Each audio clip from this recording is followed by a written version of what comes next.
Indie Mogul.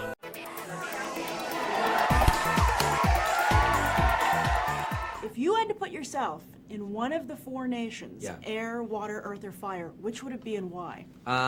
We've had this conversation a million times at the dinner table, so I have an answer right away. good. Which is, for me, it would be air.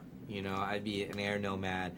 I like the idea of the simplicity of it, that it's always around us, that it's gentle, and but it can be very strong. It's unseen. I like all those aspects of it. You're in good company with the Avatar, too. Definitely, yes, yeah. This time around, he's an airbender, so I guess I could be the Avatar then. That's true, that's true. So this is your first epic film. Right. How do you compare the experience to your trademark thriller? I think I brought the same style of storytelling to the table, just it got more operatic, I could bring more colors to the table, and I enjoyed when I did Unbreakable. I enjoyed kind of the action that we did in that movie, and at the end that kind of the long take of them all fighting in the room and choreographing it together and say, all right, you get slammed against the wall here and you come, and the camera's doing this and then the score is doing this, and we basically did that for a whole movie. Well, this movie is about a world in turmoil, and the world is in turmoil right now.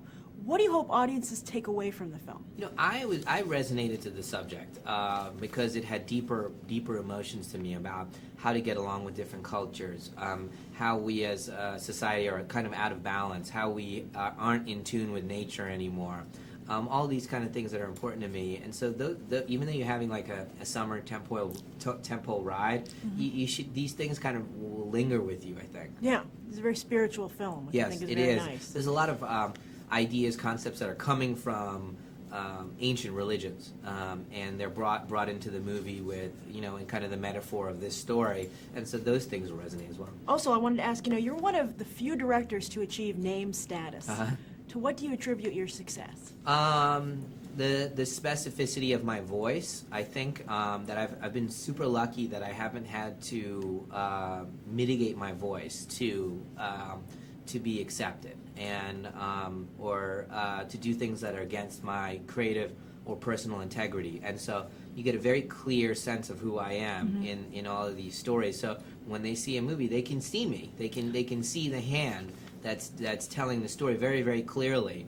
I feel like I have a relationship to the audience that's not like a director's relationship, but more like an author of a book. So as a writer, my last question for you is, obviously you can't fit an entire season into one movie. Yes. By what criteria did you boil it down? There's a kind of a thread that moves through the 20 episodes, and there's, maybe 6 episodes that are just kind of one-off episodes. They're just kind of like, they go on an adventure and has nothing to do with the overall plot.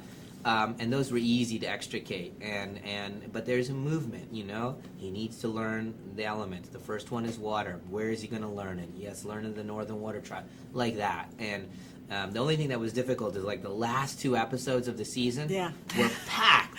They were packed with stuff, and literally that would have been half a movie. And still, when you see the third act of this movie, it's packed, but I still had to extricate some stuff.